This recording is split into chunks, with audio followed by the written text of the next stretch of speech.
Hello and welcome to your post-daily news update for Thursday, December the 16th. I am John Pollock, joined as always by Wai Ting to chat all of the latest news. Hello, Wai. Wonderful t-shirt. Thank you very much. Yes, representing Shot in the Dark from our friend John Cena, of course. I believe this was designed by Dickie Bird, the same guy who designed the opening graphics that we've been enjoying this entire week. So, yeah, shout out to all those guys. Yes. Shout out to Maroon. Maroon, you have a wonderful little outfit on as well for people who can't see it. John is wearing a lovely maroon sweater. I am, Very yes. festive. Yes, it's also John Cena inspired. Yes. Ah, is that right? Okay. Yes. I don't know how, but somehow there's a connection there. Shot in the Dark. Check it out every single week to keep you on track of the wrestling you might not be following. But wrestling that you are following includes the news of Kevin Owens re-signing with WWE, which was first reported by Sean Ross Sapp at Fightful.com on Wednesday. And Owens has spoken to Pat LaPrade and Kevin Raphael of with their weekly podcast. The link is up on the site, and they put out comments that were recorded this week about Owens addressing why he resigned. And his quote was, I guess he was asked about how long the deal is, and his response was, "I'll settle for just saying that it still ends on January 31st, but not 2022. I'm going to be around for several more years. The decision was pretty easy because it was really the best thing for my family. When it comes down to it, it's always a pretty easy decision. The WWE has been my home for 7 years, so I have a sense of belonging. Basically, I've spent the majority of my career there. When you look at all the wrestling companies I've wrestled in WWE, that's where I've been the longest. That's where I need to be for the next few years. That's how I felt, and that's the decision I made." And there you go. Kevin Owens re-signing. Dave Meltzer has reported several other details indicating this would be a very big money deal for Kevin Owens. But Dave Meltzer also noting that there is not a no-cut clause in the contract, as per his reporting. So, as we said, I think you could make a lot of reasons for Kevin Owens stating, and listen, when you are looking at a massive contract offer, several years worth, and if it is in fact for say 3 years, I mean, by the end of this contract, Kevin Owens is 40. Way like that's not an age where it's like in pro wrestling you could certainly extend your career into your 40s. If it is in fact 3 years, I would not guarantee that this is going to be Kevin Owens' final contract in pro wrestling unless he feels a need to like that he's financially set and could walk away. Like he's probably in great standing whenever this deal expires. Yeah, absolutely. I mean, I don't know. Look at a Brian Danielson. Look at a CM Punk. Entering arguably some of the perhaps the best phases of their careers. I think for 40 for a professional wrestler, especially somebody on the level and with the reputation of a Kevin Owens, I think he has plenty more left to accomplish, and I wouldn't think that this would be near his end of his final contract. So but the reasons he stated, of course, I think were completely understandable and expected. Again, I know a lot of people, upon hearing the news yesterday, were probably disappointed that they weren't going to what feels like is the land of the renegades right now, with so many people jumping over, where he would be a perfect fit. But given all that he has stated, given I think his stature in the company already, I do think this was a great move for him. And if that financial dollar amount is true, I don't know if AEW would have been in a position to match. No, I think for him, I think it will also, like you're talking about, like a large scale deal of like you're not going to be putting someone like that with that financial commitment into just a nothing role. I think that would keep him in a pretty featured spot. You would think, but again, like we have seen where WWE is when it comes to the stability factor, and that's always going to be a question mark when you hear about a no cut clause. And sometimes it's just there's a number attached to you, but it seems like this was somebody who, when their deal was coming through, Fightful had reported these negotiations started back in the fall. This was someone they did not want to lose. He was a priority to keep, and they were able to do so for several years. There's been some discussion online about, even if there is a lack of a no cut clause, I mean, even if he were to be cut, well, so what? Like he still makes a whole lot of money in the meantime, and I think AEW is always going to be an option for him.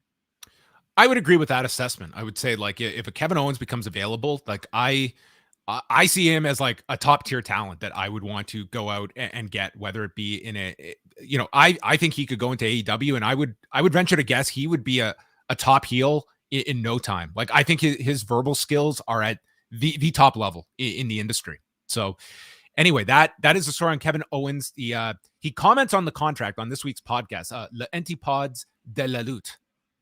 Did I nail it? You're asking the wrong person. The full interview with Owens will be out on their show next Tuesday with Pat and Kevin.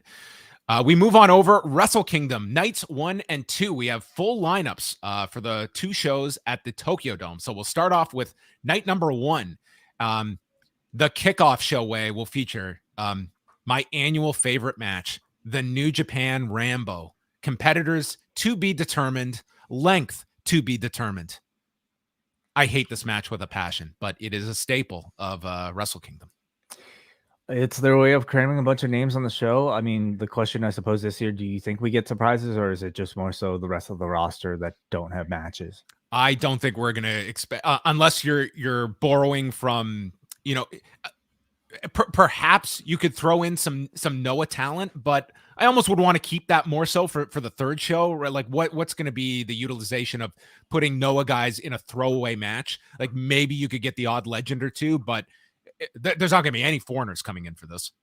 Yeah, probably not. Yo and Sho will have a singles match, which could be very, very strong. Hiroshi Tanahashi, Rocky Romero, Ryusuke Taguchi against Kenta, Taiji Ishimori, and El Phantasmo. Tetsuya Naito, Sonata, and Bushi against Will Ospreay, Jeff Cobb, and the Great Okan. Shibata, TBA thus far. So no opponent announcement as of yet for what I think is going to be among the biggest matches in terms of general interest for that first night. I mean, I'm looking at the show. It's the one on paper I have the most interest for. It's arguably the most novel thing that you're going to see out of New Japan this year. So, that is for me. Tomohiro Ishii against Evil for the Never Openweight Championship with Dick Togo in the corner. Are you sure that one didn't catch your eye immediately? Oh, maybe the week of. Yeah.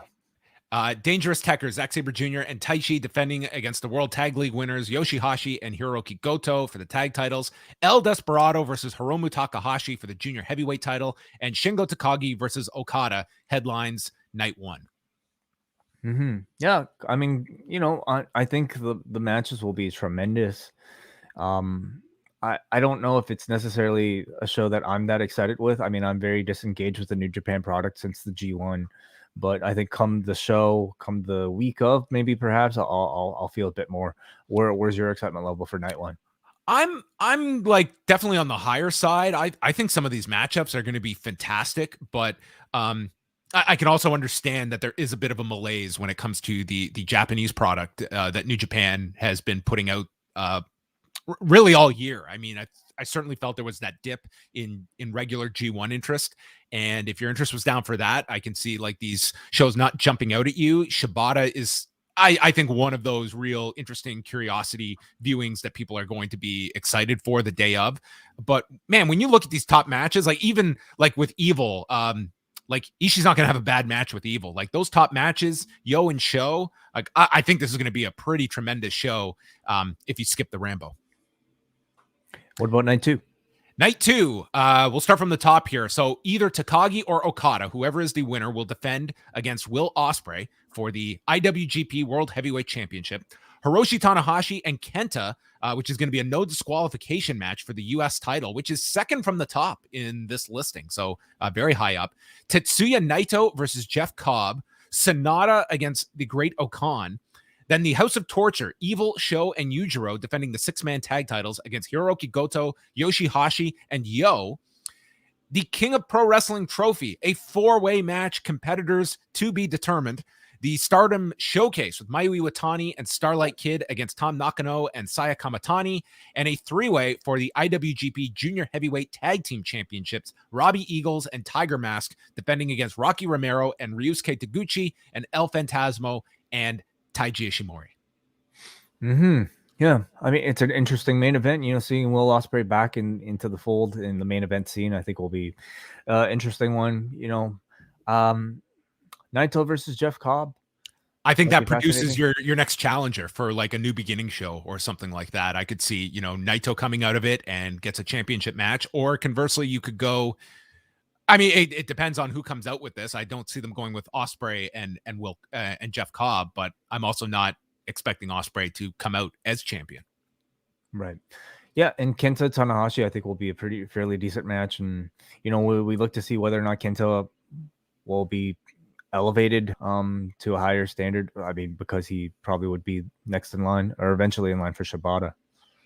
Yeah, and then the next and then we've got the January 8th card, which does not have any matches announced as of yet, the New Japan versus Noah card. And I think you were right what you were saying the other day about the idea of I would definitely shoot an angle on at least one of these shows to drive people to that January 8th show, whether it's to set up a match or just further along a match that is announced in advance of these shows. But I think you want to certainly do something while you've got this audience to send people to the 8th. Yeah, Kenta's looking to, I think, really benefit from this roster of shows. I mean, the return of Shibata, of course, he's got a match with Tanahashi on night 2, but then all the Noah interactions, spotlight looks to be on him for the first month at least. Yeah, he's on that January 1st show from Noah. Then he's got this, and then the 8th. Yeah, he's going to be certainly in the spotlight of the Noah New Japan involvement. So there you go.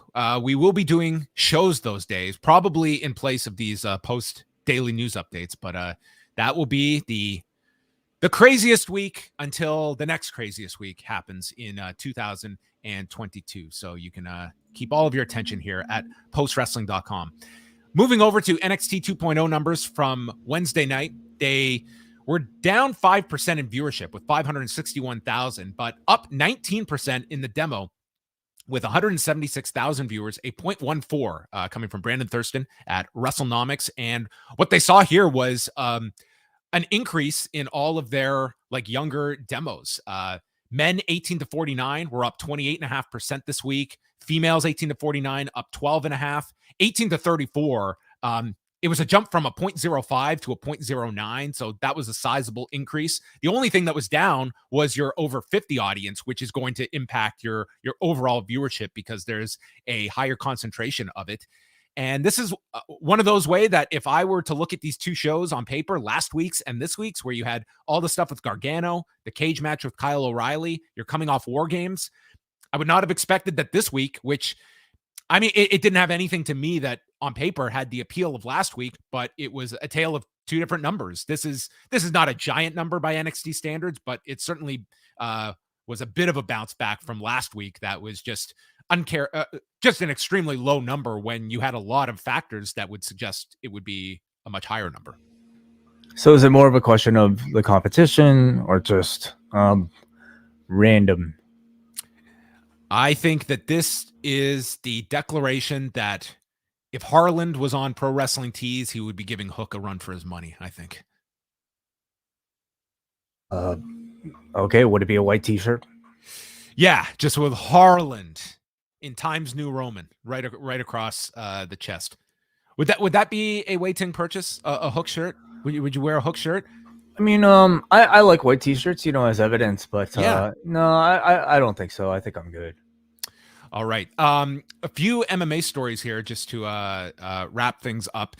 So Jon Jones, he had been arrested back in September in Las Vegas. He was there for the UFC Hall of Fame ceremony. Officers were called to Caesar's Palace, and he was facing a misdemeanor count for domestic violence, and then as well for destroying property when he allegedly was approached by officers and got so upset that he smashed his head into the officer's vehicle. So he ended up, according to the court records that TMZ Sports reported, he has reached a plea bargain with the domestic violence charge being dismissed, and he's going to have to pay a fine, go to anger management, I believe, also part of this agreement. But yeah, the domestic violence charge had been dismissed. When officers got there to the hotel, they could see blood stains on his fiance's sweatshirt and her lip.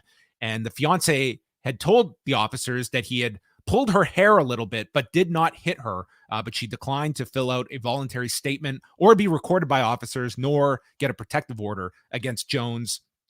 Jones has since said he is abstaining from alcohol. And, there was a lot of fallout for this beyond just the legal ramifications, because, Mike Winkeljohn pretty much told Jon Jones that until he got his life sorted out, he was not welcome at Jackson Winklejohn's in Albuquerque, New Mexico. So Jones has since gone to another gym. He has shown zero desire to come back. There's been a lot of comments made about Winklejohn from Jon Jones, and Jones appears to just be training for his eventual heavyweight debut in the UFC. But, this is, the latest chapter in a very long line of legal issues that have impacted Jon Jones' career. But this one, it looks like is going to result in, this plea bargain at the end of things.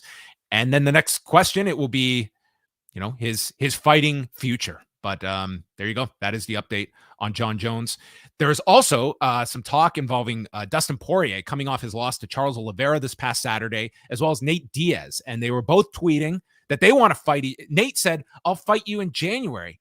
Dustin said, "I'll fight you this month," which is quite the declaration to make midway through December.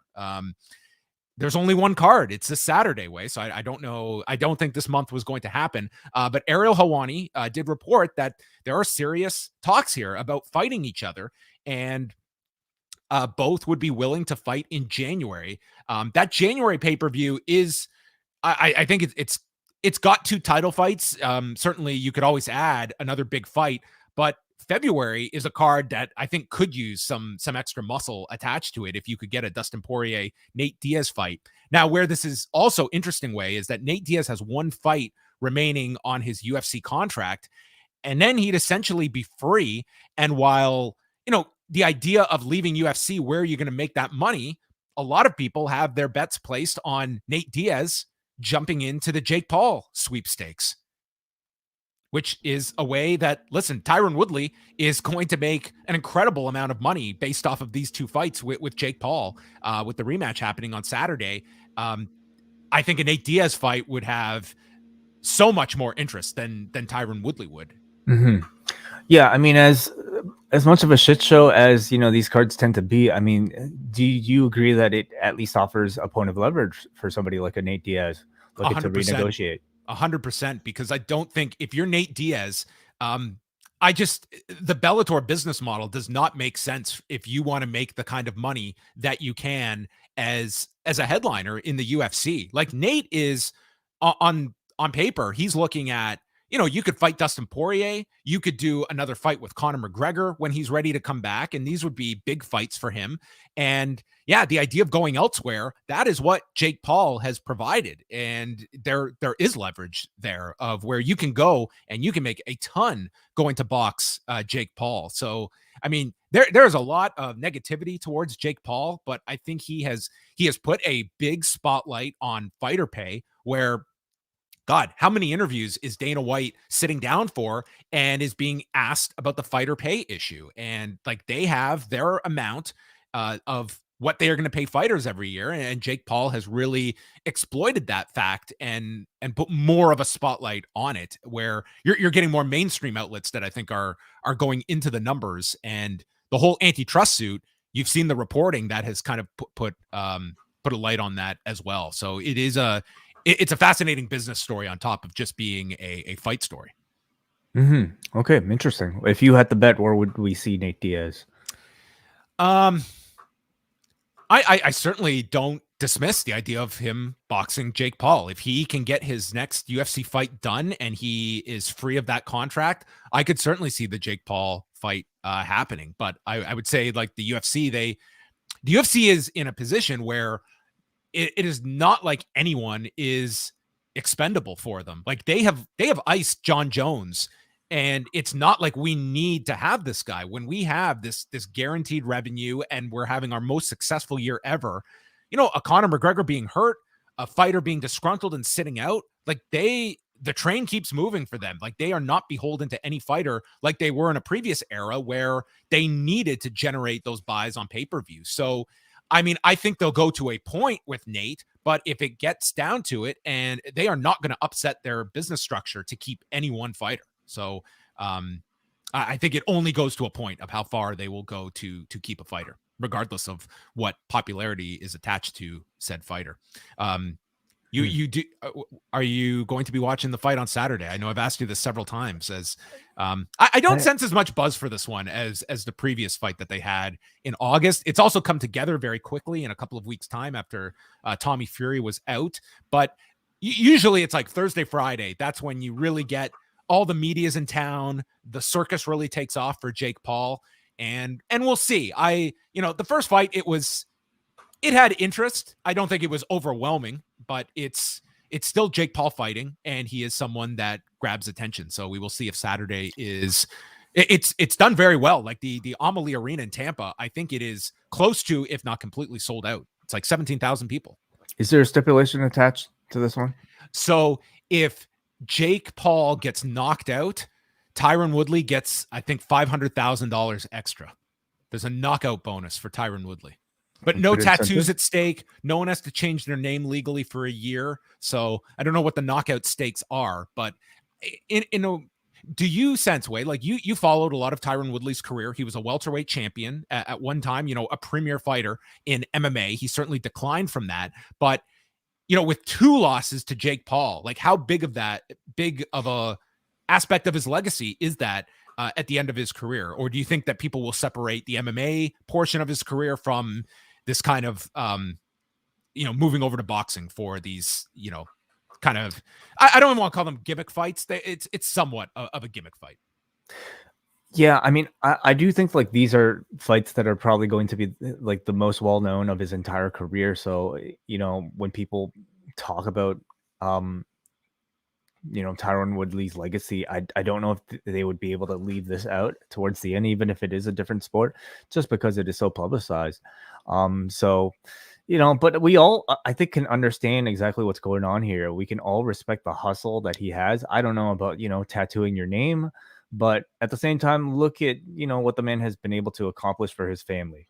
2 major paydays, the biggest of his career, doing these sort of free show fights. And who knows, what the man is personally up against. But listen, if somebody were to offer most of us the amount of money that they'd be offering to get into the ring with like this YouTube star, and if I had, the background of a Tyron Woodley, I mean, I think there'd be plenty of people who would, line up to be in his situation. I think I'll always be an advocate for fighters getting paid as much as possible. Like you put so much into this sport that could have enormous effects on your post-fighting career. Get as much as you can. And I think it is a bit of as we keep saying, like a spotlight on the pay situation in MMA. There are fighters that make a lot, but should they be making more? I think without a doubt. And if someone at the end of his career can get some of these big fights, more power to you. And for Tyron Woodley, these are going to be 2 very lucrative fights that he gets this year outside of the sport that he made his name in. Totally. Before we get out of here, I just wanted to showcase a super chat from Wrestle Vibes with Rivenblade. I hope I said that right. Rivenblade, thank you for the $10 super chat. He says, thanks for all your hard work, Jon and Wai. I've been following you for years. Your dedication, as well as the quality of your reporting and analysis, has never wavered. Cheers. Coffee's on me. Thank you very much for the coffee. Plural, too. I guess one for you, one for me. Thank you very much from Rivenblades, if that is the correct pronunciation. Thank you very much for the kind words. Well, the train keeps moving here at postwrestling.com. Wai Ting, I am going to give him, he is the Iron Man of post wrestling this week, some of which you have seen, most of which you have not seen yet. But Wai, you have been at an accelerated pace. I'm glad that you get a night off tonight, but you don't have the afternoon off. You're going to be back at 3 Eastern for the wellness policy. Yes. So those of you who are Post Wrestling Cafe patrons, we invite you guys to join me and Jordan Goodman at 3:00 today, just about an hour and a half from now, if you're watching live, as we wrap up the year on the wellness policy. We'll be inviting a whole lot of people that are typically regulars in the Post Wrestling community to join us. So you don't know who's going to drop by, but if you do, we invite you to join in on the conversation as well. So that'll be available on the free feed as well on Friday if you can't make it. And then tonight it will be WH Park and Karen Peterson with MCU Later to review the latest edition of Hawkeye 1 week before the series wraps up. So patrons will get that show with WH and Karen. Wai and I will be back on Friday with the Post Daily News Show live at 1 Eastern, and we will be joined by Brandon Thurston of WrestleNomics because winter is coming, ratings are coming today at 4, and Brandon will dissect the numbers and explain them all for you, the viewer out there. So look forward to having Brandon on for the show tomorrow, and of course, Rewind to SmackDown Friday night at 11:15 Eastern for patrons. Thank you to everybody for joining us, commenting. We appreciate all of your engagement. Have a great day, and Wai is back in an hour and a half.